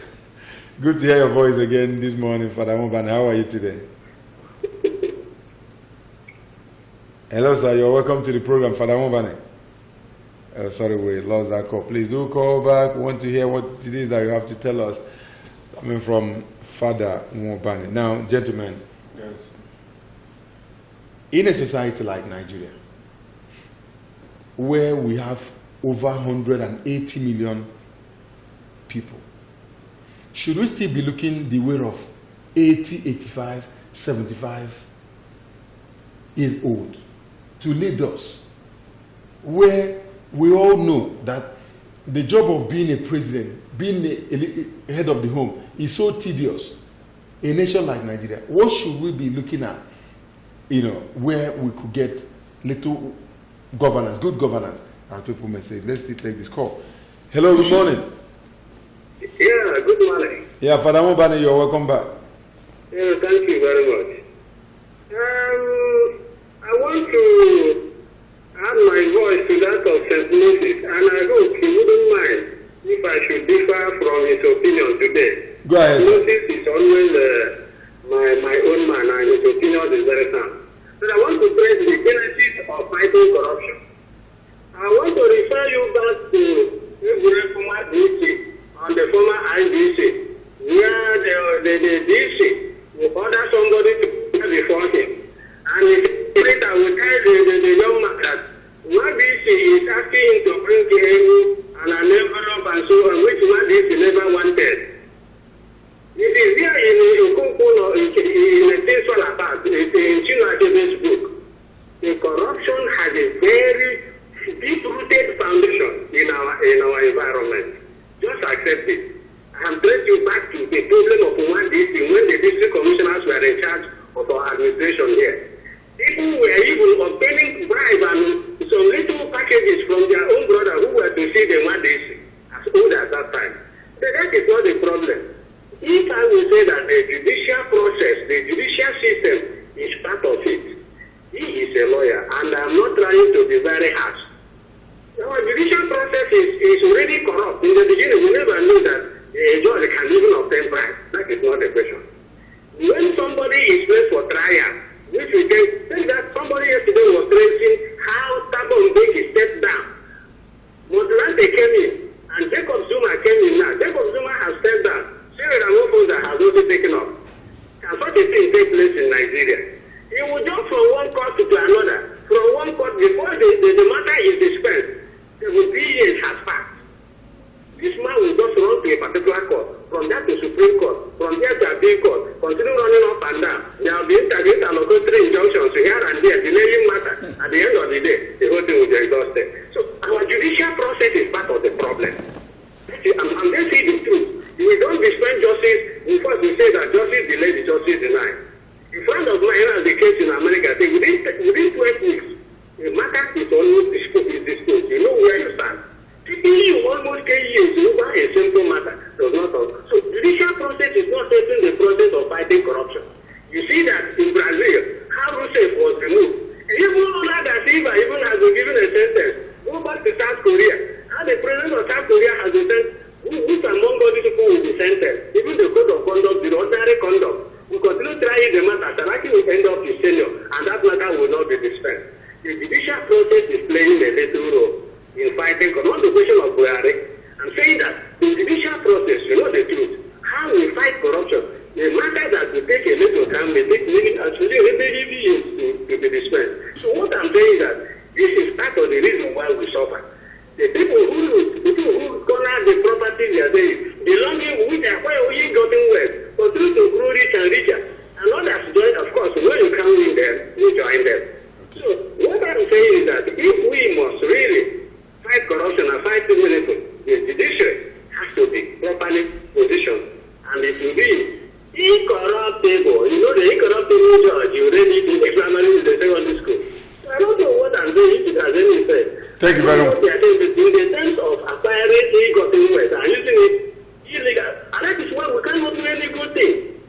The whole of the thing can be abandoned because the wealth to belong to the people is going to wrong pocket. At the end of the day, not a good road, not a good university, not a good hospital, and the government continues. At the end of the day, salaries are not paid for almost 1 year. That is the problem. Thank you. Yes, budgets are made and passed. Thank you very much. What I'm going to react. Just to consider what I'm saying. If it is meaningful, I think the judiciary has to go in and do some duty. Corruption. If it is don't have to be dealt with, the judiciary has to play a role.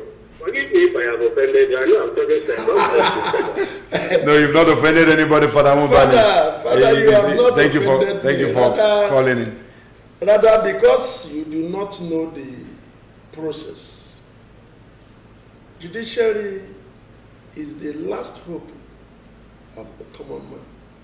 Judiciary does not thrive on assumption, concoction, allegations. Simply because yesterday you were poor, today you are very rich. Therefore, the law begins to assume you are the rich, the wealth is ill-gotten. You need to prove it. You need to prove it. That's why we have 3 arms of government. The prosecution will prove its case. A situation you just drag people to court because you hate them. You make hasty allegations, and upon that hasty investigations, because of the animosity you carry, you throw them to court and they expect a judge to sit down and imprison that person. No, the judge does not see it the same way you do. The judge will also say, okay, his story, yes. How? And it is him that alleges that we prove. Not even you, who is being accused.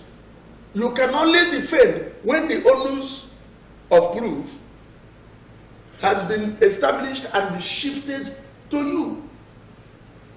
If it is not so, you cannot say anything. That's why most of these cases end up in no case submission. Because what the prosecution is saying is just saying because he is fighting his opponent, rather than fighting what is against. So the judiciary is not slow and has not failed. Hello? Good morning, gentlemen of studio.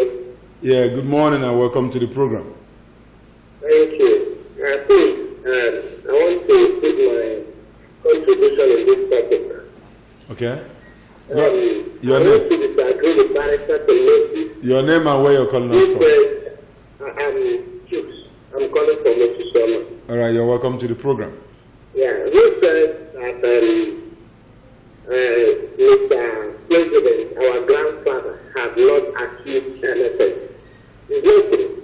Within the South East, he has achieved military siege.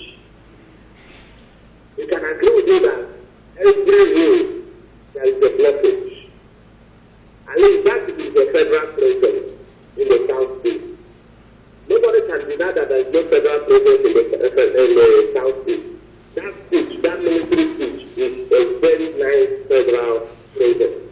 And they are collecting tax and revenue to enrich them, to do the work to enrich. At least some people are getting wealthy as a result of that. Apart from that, in Benue, he has achieved farmers go down, healthmen go up. He has achieved that very well. And everybody knows that what is raining now in Nigeria is still an overstatement. This president has achieved that. He has also achieved poverty management. At least every civil servant who knows that the price of fuel increased and the salary was not increased have learned to manage. And can manage very, very well. So if a man has given us the sense of poverty management, has he not achieved anything? So maybe when he's coming with another type of change. And that type of change is coming might be better for us to have a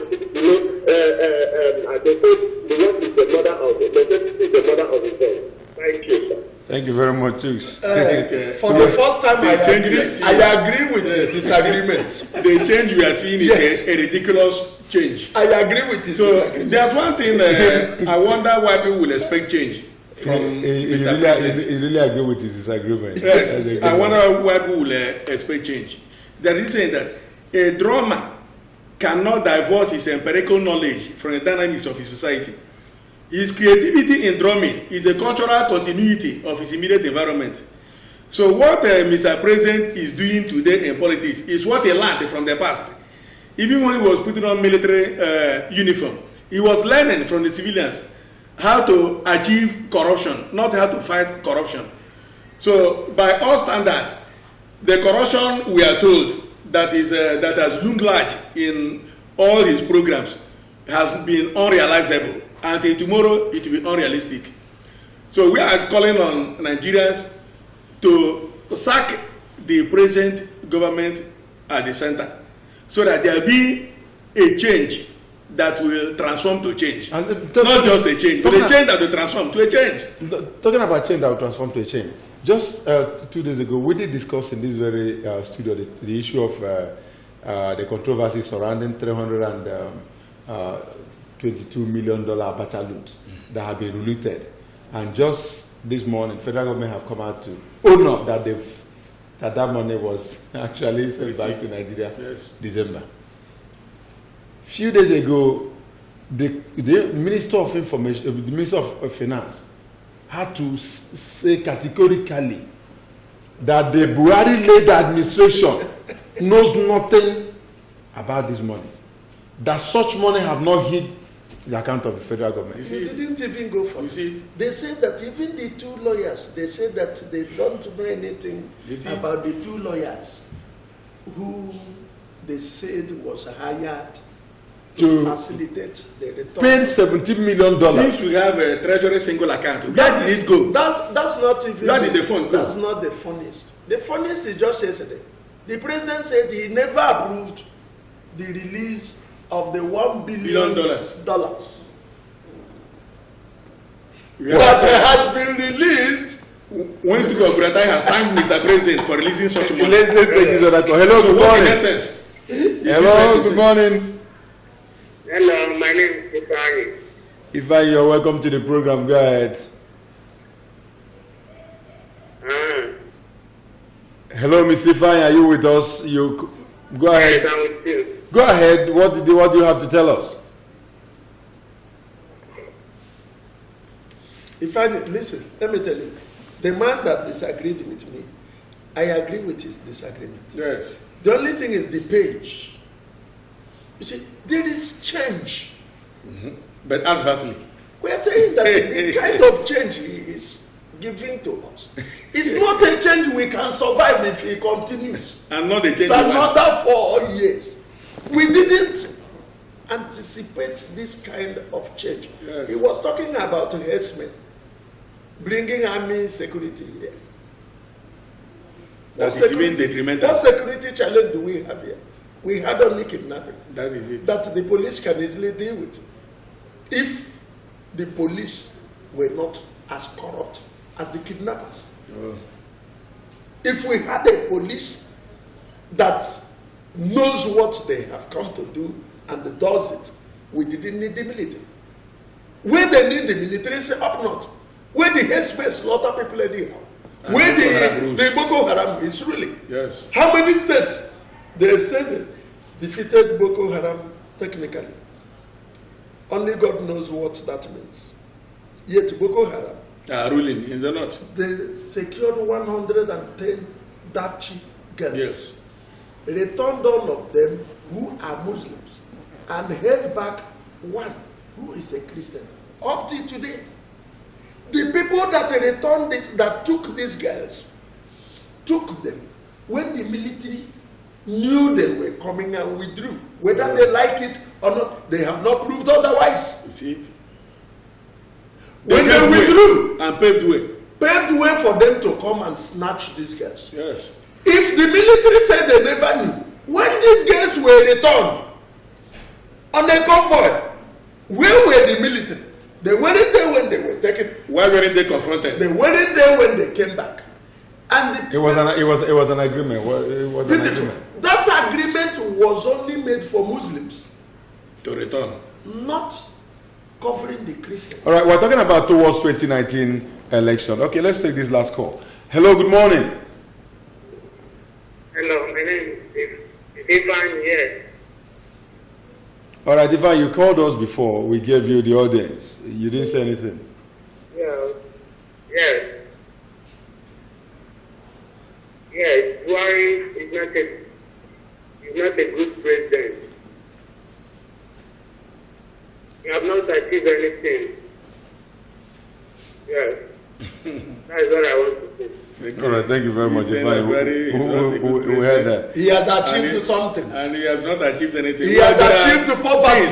Nigerians are looking forward to achieving. The other caller said he has now taught us poverty management, which means the poverty he has brought and given to us, that is telling hardship on us, yes. He is now forcing us to know how to manage it.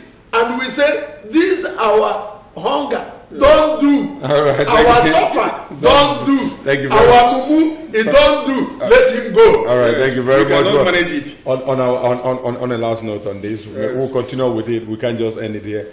Towards 2019 election, we just end today. We keep talking about it. We keep making our own impeachments until we're able to get things right in this very nation.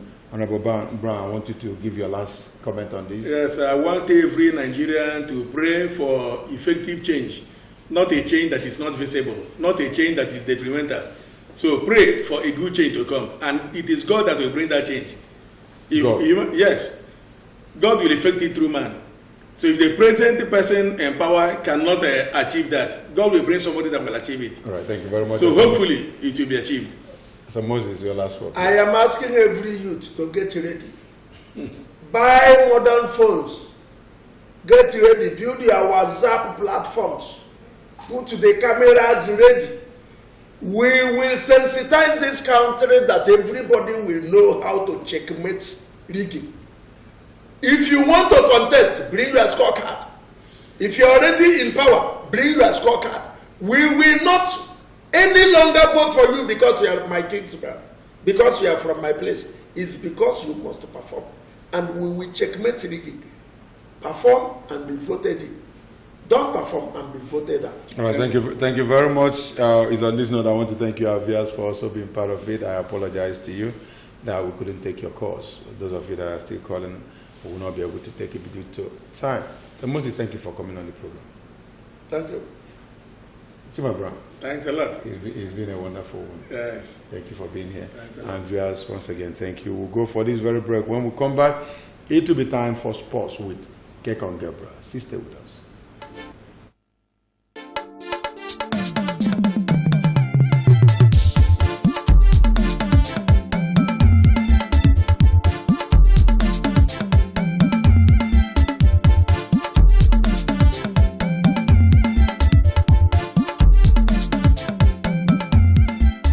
Good morning, Abia. Your one-stop breakfast show on TV.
Very good morning to you, and of course welcome to your program Good Morning Abia, the sports segment. We go straight into the matter of the day. We are going to be starting with CAF, where the Confederation of African Football has instituted a panel of inquiry to, of course, investigate bribery allegations against Plateau United. Don't forget that they were involved in a CAF Confederations Cup on Sunday against USM Algiers out there in Lagos, and the news reaching MCL Sport Desk says that the Confederation of African Football is looking into alleged attempt bribery of the match referee for the Plateau United and USM Algiers of Algeria. The Confederation Cup tie at the Agege Stadium in Lagos. Have been told that their report in South Africa suggested that Victor Gomez, the referee, was approached by unknown individuals to influence the result of the match with an offer of $30,000, but the South African official and his colleagues, rejected the offer. That is the news reaching us this morning. We've been told that Gomez was in Lagos along with his assistant. His assistant name is Yones Moshidi, and of course Atenkosi Ngongieni, and of course regular Premier Soccer referee Tando Nganzanka, who acted as the fourth official. The news also says that Plateau United, won the game by 2-1, but now face a difficult away trip in the second leg on April the 17th, which will be officiated by Maguette Ndiaye from, of course, Senegal. That man is going to be at the center of the circle when Plateau United, travel to Algeria to see if they will be able to go into the morning spinning group stage of the CAF Confederations Cup. Away from that one, we go over to Europe. It all happened yesterday. No one saw it coming. Roma there stunning Barcelona. Of course, football, it is never over until it is over. We all saw it yesterday, where the news this morning is that Roma, staged a stunning comeback from a 4-1 defeat in the first leg of the UEFA Champions League quarter-final, pairing with Barcelona to beat the former champions and the Spanish leaders 3-0 and qualify for the semi-finals on goals aggregate. We've been told that Bosnia Dincheko, started Roma revival in the 6th minute, and in the second half, De Rossi, scored via a penalty, and Manolas completed the Coupe de Grace with, of course, a stunning header in the 82nd minute. The unexpected, turnaround, turned the fans at Estadio Olimpico into wild jubilation. We've been told that that matches too. Liverpool at the Etihad Stadium, completed their demolition of Manchester City, cruising to the semi-finals on a 5-1 goal aggregate after surviving a nightmarish first half in nightmarish night there at the Etihad Stadium, where don't forget that the victory now marked the first time Liverpool are in the UEFA Champions League semi-final since 2008. And we'll be looking to see if Liverpool will be able to go through to the Champions League final. And we're still talking about the UEFA Champions League, where Manchester City manager Pep Guardiola has blasted Spanish referee Antonio Mateu Lahoz and lamented the decisions that caused his side there after a 2-1 home defeat by Liverpool on Tuesday, sealed a 5-1 aggregate Champions League quarter-final win for the 5-time European champions. That is coming from that man. Guardiola was forced to watch the second half from the stands after being sent off for his protestation at the break, as free spending City's dreams of conquering the Champions League for the first time were dashed for another season. We've been told that City led by 1-0 on the night at this stage after Gabriel Jesus, second minute opener, but the host felt aggrieved after Leroy Sané had a second goal wrongly disallowed for offside just before the halftime, and Pep Guardiola wasn't really happy with that one. Well, away from that one, we go over to athletics, the Commonwealth Games. It is happening out there in Gold Coast, and some of the athletes that have won gold medals for Nigeria are saying that they want to meet one-on-one with the #1 citizen of Nigeria. That is talking about President Muhammadu Buhari, where the news is that Gold Coast 2018 Commonwealth Games powerlifting gold medalist Esther Oyema, Roland Ezurike, as well as silver medalist Lucy Ejike have expressed their delight that Nigeria is in the limelight because of their effort. That is according to them. Oyema on Tuesday broke a world record to win the Commonwealth Games powerlifting event for the third consecutive time after lifting 131 kg in the women's lightweight to win the gold. We've been told that Ezurike, won men's lightweight gold ahead of a defending champion Paul Kehinde after lifting about 188 kg and 194 kg to score 242.3 points. We've been told that a kg came second behind Oyema, and the athletes said they are looking forward to meeting President Muhammadu Buhari after the games. And the 35-year-old, speaking following their victory, said they were very proud because they made extra sacrifices to ensure that Nigeria made a podium finish. However, Oyema lamented that athletes, are often ignored by the country despite setting a world record, calling for Buhari to change things this time around. Where we want to believe that the #1 citizen of Nigeria, President Muhammadu Buhari, will definitely receive these heroes by the time they return to the country. And still talking the Commonwealth Games, we go over to Cameroon, where 5 Cameroonian athletes have been reportedly missing out there at the ongoing games that is taking place in Gold Coast, Australia, where the news this morning is that 5 Cameroonian athletes competing at the Gold Coast 2018 Commonwealth Games in Australia have gone missing, according to a report. We've been told that weightlifter Oliver Matam and of course boxers Ndizi Tochi and of course Simplice Fostala had been due to compete on Tuesday, that is yesterday, but could not be found.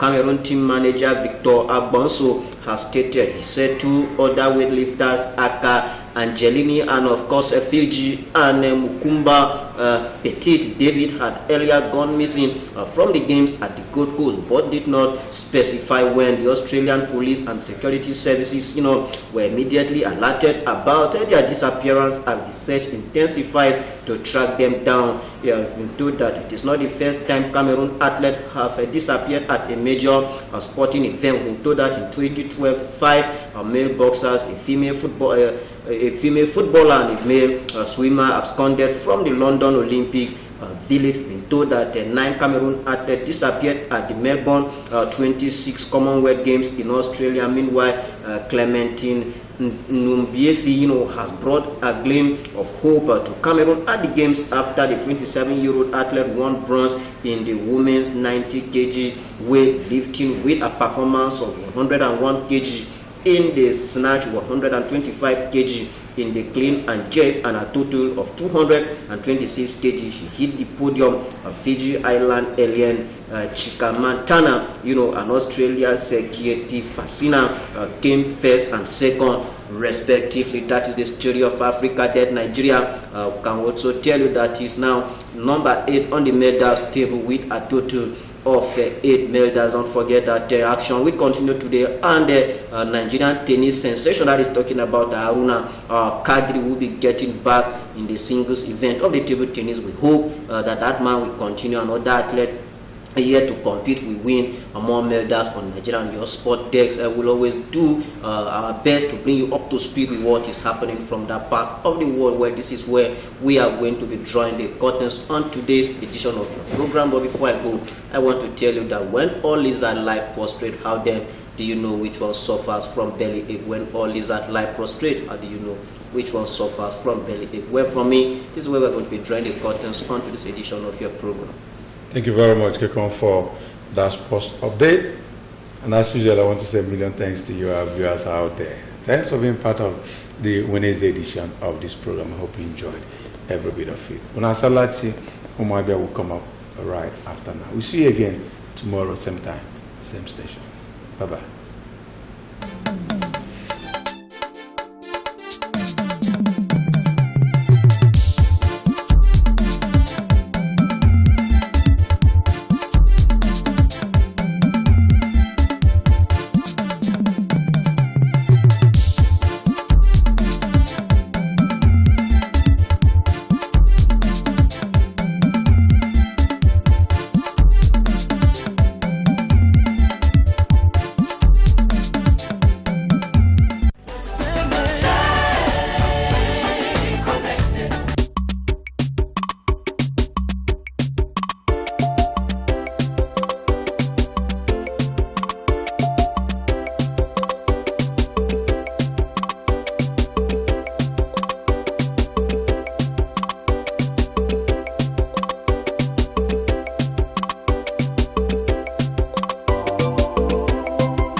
MCL, the word in your home.